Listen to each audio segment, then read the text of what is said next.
reforzar esto que mencionábamos antes del planteamiento ético, ¿no? Es decir, tengo los datos, pero esto sirve a la comunidad, no sirve, esto en realidad no es más que una sucesión de números y tablas, o hay alguna información periodística, ¿no? Ahí es donde tenemos que trabajar sin ninguna duda, ¿no? Y otro aspecto relevante del que has estado también posteando en las redes y demás es el de la organización de las redacciones. Sí, sin duda. Aquí volvemos a lo mismo, ¿no? Un poco en la misma línea.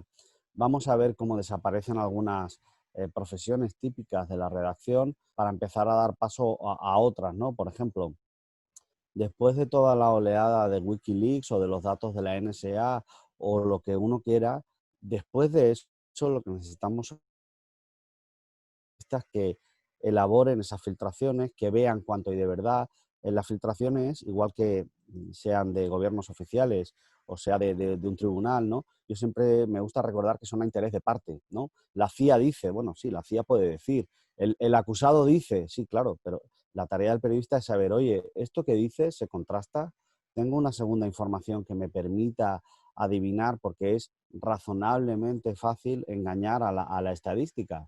Lo que el periodista tiene que hacer es ver si esa fuente está limpia, si esa fuente está actualizada, si esa fuente ha sido pagada por uno o por otro. Es decir, no me vale únicamente aquella mentira, ¿no? La gran mentira de la estadística, ¿no? O aquel chiste, ¿no? De 3 de cada 2 periodistas no sabemos de números y así nos va, ¿no? Pues algo así. Juan Luis, otro de los ámbitos de investigación en tu trabajo es el de la diplomacia, el de las ciudades. ¿Están las ciudades informando mejor, trabajando mejor la cuestión de la pandemia, si se las compara, por ejemplo, con los gobiernos centrales? Sí, yo ahí estoy totalmente convencido. La ciudad tiene un principio de cercanía que no puede ser sustituida por el Estado, ¿no? El Estado es gigante y se ocupa de las grandes causas, pero luego al final uno necesita la cercanía de su servicio de transportes, de su recogida de basuras, qué hacemos con la alimentación, ¿no? Si va a haber o no servicios municipales para cubrir cualquier necesidad básica, ¿no? Y ahí las ciudades y en particular la figura de los alcaldes destaca sobremanera, ¿no? Yo pienso en el alcalde de Madrid, por supuesto, pero también pienso, no solo con la pandemia, ¿no? Sino con las revueltas de Black Lives Matter, ¿no? Cómo son los alcaldes quienes toman la bandera de las causas sociales, porque al final se deben a su público y su público es cercano e inmediato. No es como una elección cada 4 o 5 años, ¿no? Y vamos viendo y el presidente no vive aquí, no vive en mi barrio. En cambio, el alcalde me lo cruzo en la plaza, va al supermercado, sus hijos van al mismo colegio que yo. Bueno, al final tienes esa cercanía que necesitas esos liderazgos locales para poder transmitir mejor, ¿no? Y puestos ya al detalle de la pandemia, la cuestión de cómo se comunica a través del ejemplo es mucho más visible a través de tu alcalde, de qué comportamientos hace, de si promueve o no la vuelta, ¿no? La salida del confinamiento, cómo se hace en el ayuntamiento. Se hace de golpe, se va a promover el coche, se va a promover la bicicleta, va a haber transporte público y todos esos mensajes calan de forma mucho más sistemática en el plano urbano que en el plano estatal, donde todo nos parece una ordenanza del Consejo de Ministros, que bueno, a saber lo que significa y cómo me afecta y cuándo y cómo, ¿no? Por tanto, para mí la ciudad protagonista sin duda de la recuperación en la Otra pandemia. cosa que hemos visto a escala global es el diálogo entre los alcaldes, ¿no? Por ejemplo, en Argentina, el jefe de gobierno de la ciudad de Buenos Aires hablando con otros alcaldes de grandes capitales europeas Sin para duda, intercambiar experiencias. ¿Esa es la diplomacia de las ciudades? ¿Va por ahí? sin duda, la diplomacia de las ciudades tiene varias fases y una de ellas es esta, es decir, los alcaldes, es mucho más fácil comparar experiencias urbanas que comparar experiencias de estados, ¿no? Es decir, el Reino de España tiene uno, la República Argentina tiene otro sistema y los Estados Unidos tiene otro. Comparar los tres gobiernos es muy difícil. En cambio, la ciudad de Buenos Aires, la ciudad de Madrid, la ciudad de Sevilla, la ciudad de Rosario o la ciudad que uno quiera poner en el mapa, al final tiene una estructura similar, tiene capital simbólico donde estamos viviendo, ¿no? Tiene continuidad porque la ciudad va a seguir aquí el año que viene y el siguiente y el siguiente. No sabemos qué pasará ni con las fronteras ni con los acuerdos comerciales, pero la ciudad de Buenos Aires va a seguir estando allí los próximos 100 años, ¿no? Y luego tiene todo el tipo de capital social que se acumula en una ciudad, ¿no? Que puede ser la universidad, las empresas, los negocios. Por tanto, es mucho más fácil comparar la ciudad de Buenos Aires con la ciudad de Toledo, con la ciudad de Sevilla, que comparar el gobierno de Argentina con el gobierno de España. Mucho más fácil. Por eso las ciudades están empujando, ¿no?, desde abajo hacia arriba para que los gobiernos les cedan, ¿no?, como dice la expresión, les dejen sentarse en la mesa de los mayores, ¿no? Oiga, en una ciudad como Buenos Aires, como Madrid, como Londres, como Roma, aquí viven 5, 6, 7, 8, 10 millones de personas. No somos un pueblín que no sabemos lo que hacer, ¿no? Que queremos sentarnos en la mesa grande. ¿Cómo va a evolucionar eso? ¿Va a crecer esa presión de los alcaldes? ¿Los ciudadanos de esas ciudades son conscientes de la relevancia política de sus ciudades?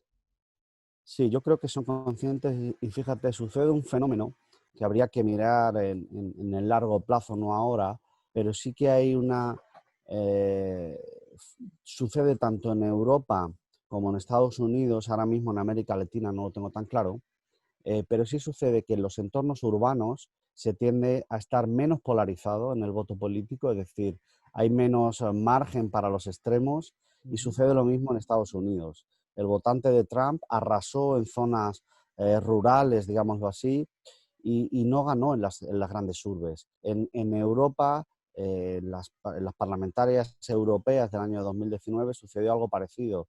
Los extremos quedaron fuera en las circunscripciones locales y sí ganaron peso en, las, en los entornos rurales. Eso nos habla de un choque cultural muy interesante, de que Pipa Norris indica que puede ser algo parecido a una guerra cultural, ¿no? Es decir, los que vivimos en grandes ciudades tenemos todos los beneficios de la globalización, tenemos un aeropuerto, tenemos el acceso al centro comercial, tenemos toda la oferta cultural que queramos, tenemos las universidades, y quienes están en entornos rurales tienen menos beneficios de la globalización y son quienes se rebelan contra, bueno, está muy bien que usted pueda viajar de Madrid a Londres, de aeropuerto a aeropuerto y sin pasar por no sé dónde tal, pero yo me tengo que desplazar. Pues ese aeropuerto no lo quiero pagar yo, lo pagas tú, ¿no? Ujú. Esa guerra cultural que indica Pepa Norris, pues vamos a ver dónde llega, ¿no? Vamos a ver en noviembre con las elecciones de Trump, por ejemplo, pero sí que hay una ruptura incipiente entre territorios y los intereses o las demandas sociales que tiene el territorio urbano y que tiene el territorio rural, ¿no? Juan Luis, muchas gracias. Muchísimas gracias a vosotros. Hablábamos con Juan Luis Manfredi, profesor titular de Periodismo y Estudios Internacionales en la Universidad de Castilla-La Mancha.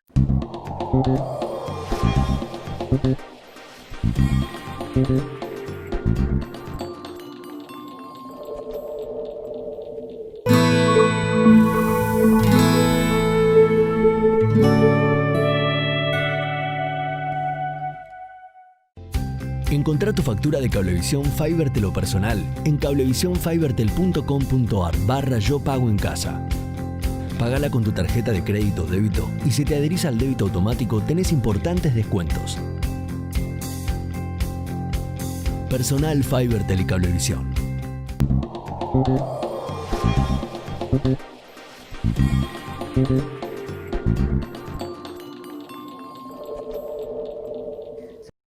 Seguimos en TMT Conversaciones, vamos a charlar ahora con Vanina Berghela, que es periodista especializada en comunicación y culturas digitales y directora del Fondo Velocidad de Sembra Media. Vanina, ¿cómo va? ¿Cómo estás, José? Buen día. Vanina, primero contanos qué es el Fondo Velocidad. Bueno, el Fondo Velocidad es un programa coordinado por Sembra Media y el Instituto para Periodistas, el ICFJ de Estados Unidos, y financiado por Luminate, una organización de filantropía mundial que, bueno, tiene, digamos, apoya algunos emprendimientos y proyectos internacionales de sociedad civil.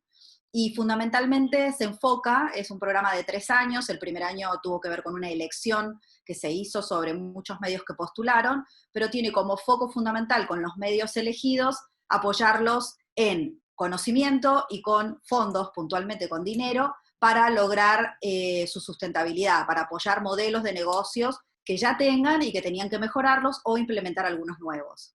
Este es el trabajo puntualmente que estamos desarrollando en lo que es la fase de aceleración de este año, que trabajamos con 10 medios y que en algunos meses más haremos una selección, una preselección de esos 10 y unos 4 o 6 van a pasar a una siguiente fase que va a continuar el año que viene. ¿Y cómo la pandemia está afectando al periodismo emprendedor? ¿Lo está afectando negativamente en el sentido de, no sé, cierres masivos de emprendimientos que estaban siendo impulsados, o los está afectando positivamente en el sentido de que hay un estímulo, esto de que la crisis es una oportunidad y están surgiendo nuevos emprendimientos? Bueno, mira, en principio quizás el corpus de medios con el que más puedo darte ejemplos tiene que ver con estos 10 medios que son de distintos países de Latinoamérica, son 9 concretamente porque tenemos 2 de la Argentina, pero el resto de los países está distribuido, Colombia, inclusive Cuba, Venezuela, Perú, hasta Paraguay inclusive y Brasil. Te diría que ha representado una oportunidad en estos casos, ¿no? Obviamente que el primer mes y medio, los primeros 2 meses fueron de reajustes, de reacomodo. Muchos obviamente tuvieron que volver a trabajar a sus casas de manera desarticulada con sus equipos, pero rápidamente se pusieron en sintonía.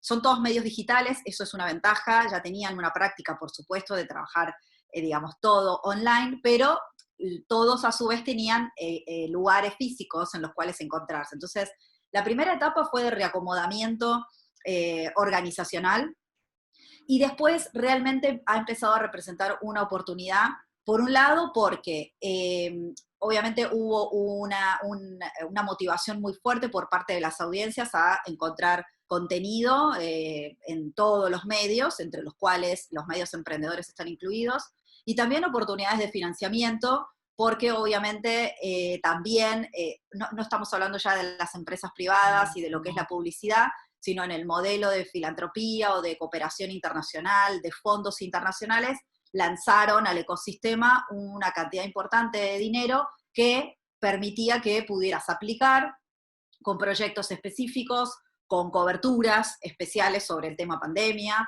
o bien también para ayuda en sostenimiento de estructura. Así que en ese sentido, y a la vez de nuevas visiones de regionalización, tenemos medios que trabajaban con público de un solo país, y a partir de esta situación vieron la oportunidad también de aliarse con colegas y con medios de otros países para pensar coberturas en conjunto, comparativas, comparar datos, comparar dinámicas de cómo funcionaba o cómo estaba impactando la pandemia en sus países. Así que creo que abrió básicamente una oportunidad de pensamiento diferente por parte de las organizaciones de medios a pensarse de una manera más regional, si se quiere, barra local. ¿Conoces este concepto local, que es local, pero al mismo tiempo tener un alcance un poquito más amplio fuera de sus fronteras? Y también creo que no es un dato menor esta posibilidad de trabajarse por fuera de una estructura física. Más allá de que son la experiencia con los que yo trabajo puntualmente, también déjame decirte que especialmente en los últimos mes y medio, 2, me han llegado muchísimas consultas de periodistas que aún trabajan en medios grandes, tradicionales, y que están pensando en crear su propio proyecto periodístico, y otros que ya se fueron, digamos, y que ven una oportunidad para, bueno, focalizarse en alguna temática para trabajar, ¿no? Te iba a preguntar justamente eso. ¿Quiénes son? ¿Cuál es el perfil de los que emprenden en periodismo en América Latina? Mira, por un lado está el perfil de los que ya son hoy, que en general es un perfil de periodista que se fue de un gran grupo mediático, ¿no? Un periodista con reconocida trayectoria, un grupo de periodistas que, bueno, se juntaron entre varios y crearon su propio medio. Ese es en general el perfil que ha sido hasta ahora y el que uno ve que está buscando proyectarse de manera independiente. Ahora bien, algo importante es que eso es lo que es el tipo de perfil que está, pero desde Sembramedia, a partir de los estudios que nosotros hemos realizado, y se sigue confirmando con el trabajo del día a día con los medios que ya están, que han emprendido, es que no hay medio exitoso emprendedor si es que no haces más interdisciplinario tu equipo. Si no incluís en tu equipo a personas con muy buen input tecnológico o con visión de negocios y de finanzas. Es decir, solo un grupo de periodistas es muy difícil que puedan sobrellevar un medio periodístico exitoso de largo plazo, porque en realidad les tienta permanentemente solo enfocar en el contenido y en el periodismo, y son pocos los que quieren desprenderse de ese saco y, decidir dentro del equipo que son, 3, 4, 5, bueno, está bien, yo me ocupo de lo comercial o de las finanzas, o bueno, ¿no? Me ocupo de ser el líder de producto de este medio a nivel tecnológico. Entonces, es muy importante que para aquellos que recién se inician o están imaginándose un proyecto de este tipo, desde el día 1 ya trabajen con un equipo con, digamos, personas de distintas disciplinas, ¿no? Especialmente estas dos que estoy mencionando. Vanina, ¿cuáles son las principales dificultades? Imagino que cualquier emprendimiento naciente tiene, por supuesto, muchos desafíos, pero ¿cuáles son los principales desafíos que enfrentan los periodistas emprendedores o emprendedores periodísticos? No sé cómo preferís llamarlo. Sí, periodistas emprendedores o emprendedores, la verdad que creo que tenés que tener un chip emprendedor, claramente, ser proactivo, digamos, buscar ser organizado, planificar, digamos, este tipo de proyectos. Siempre también otro pecado que se comete es, bueno, como nos encanta, lo vamos haciendo, y bueno, la verdad es que eso desgasta a cualquiera. Tenés que tener un plan, tenés que tener un plan de negocios, tenés que tener un plan organizacional y estratégico. Así que, en principio, ese ya es un punto que tenés que tener en el punto de partida, ¿no? Ahora, en cuanto a dificultades, creo que está de la mano de lo que mencionábamos recién, que no tienen un plan de negocios, justamente, que no se planifican en un plazo mediano y largo de cuáles son sus logros, no solamente periodísticos, sino también, digo, sus logros económicos y financieros o de escala de equipo. Entonces, insisto, yo creo que uno de los primeros errores y dificultades es no imaginarse un equipo con todas estas disciplinas. Creo que, bueno, otro de los errores o de las dificultades tiene que ver con imaginarse que solamente el contenido es lo que los va a hacer diferentes, y bueno, claramente eso también lo empezar en innovación, en tecnología, en cómo llegar a audiencias diferenciales. Hoy estamos viendo medios que, tienen una vinculación y una búsqueda de la participación de las audiencias a través de WhatsApp, que la verdad que uno no imaginaría en otro momento que lo pueda hacer. Ahora, ¿cómo trasladar esa conversación, esa fidelización, y monetizar, por ejemplo, eso? Bueno, eso es innovación. No solamente usar una tecnología nueva, es pensar estratégicamente cómo articular tecnología con dinero, con éxito de audiencia, con impacto en sus contenidos, ¿no? Por otro lado, por supuesto que la balanza también se desequilibra si tenés mucha tecnología, mucha innovación, pero tus contenidos no son de calidad, no tienen una incidencia en la audiencia o social o lo que fuera, ¿no? Entonces, pero lo menciono especialmente porque creo que este es uno de los cambios de mindset que tienen que hacer los periodistas, que dejen de lado obviamente soy periodista y en algún momento también tuve que dejar de lado ese pensamiento, que es que, bueno, el contenido que generamos es lo más importante, y porque nosotros escribimos o hacemos tal producción periodística, nos tienen que seguir y leer, y definitivamente no es necesario así, ¿sí? Es una de las cosas importantes a tener en cuenta. Y eso nos lleva a qué tan orientado a la audiencia debe estar el emprendimiento, ¿no? Porque, como vos decías, más bien el periodismo tradicional es: yo tengo esto para contar, ustedes léanlo, lo tienen que leer, lo tienen que seguir, se tienen que enterar. Y otra actitud es, bueno, ¿qué necesita mi audiencia? ¿Quién es mi audiencia? Y cómo proveer de esa demanda, digamos. ¿Cuál es el chip ahí? Creo que, bueno, mencionaste uno de los puntos que yo no mencioné hasta ahora tan detalladamente, pero el conocimiento de la audiencia es fundamental, porque además la audiencia hoy tiene, lo venimos hablando ya hace varios años, tiene una oferta al alcance de su mano tan amplia, tan grande, que ya la fidelización es relativa, o sea, fidelizamos en el momento en el que está y para que vuelva, no para que no vaya a otros lugares y no consuma otras cosas.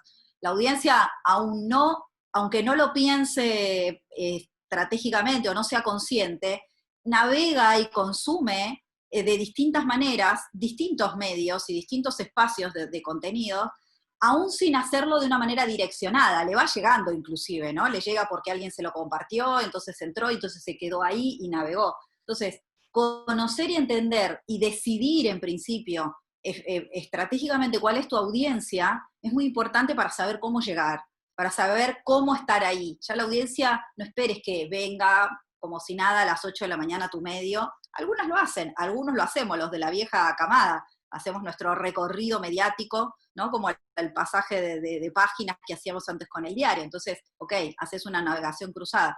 Ahora, las audiencias más jóvenes no están haciendo eso. Quizás entran a uno, ahora con la pandemia, a ver qué pasa, cuáles son los cambios de hoy, y después van salpicando su consumo según más comodidad les conviene, ¿no? Entonces, en el estudio de esas audiencias es fundamental, por ejemplo, un conocimiento y una habilidad que tiene que ver con el análisis de las métricas, de los números, de las estadísticas, que si no lo haces vos, lo tiene que hacer alguien necesariamente de tu equipo, o sea, ahí hay otro recurso que tenés que contemplar sí o sí en el armado de tu equipo, para que entiendas justamente quiénes son los que están viniendo y leyéndote o consumiendo tu contenido. Y yo no me olvidaría, no dejaría de mencionar un aspecto de conocimiento de audiencias que es poco explorado y que siempre tengo como en mi horizonte de si tuviera la posibilidad de trabajar en análisis de audiencia de manera más profunda, es hacer análisis más antropológico y psicológico de la audiencia, ¿no?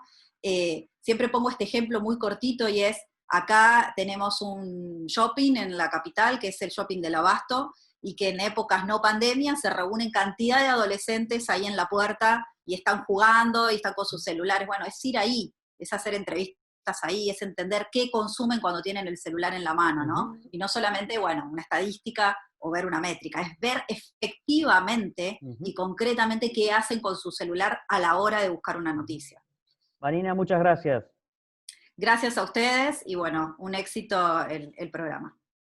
Hablábamos con Vanina Berghela, periodista especializada en comunicación y culturas digitales y directora del Fondo Velocidad de Sembra Media. Hasta la próxima.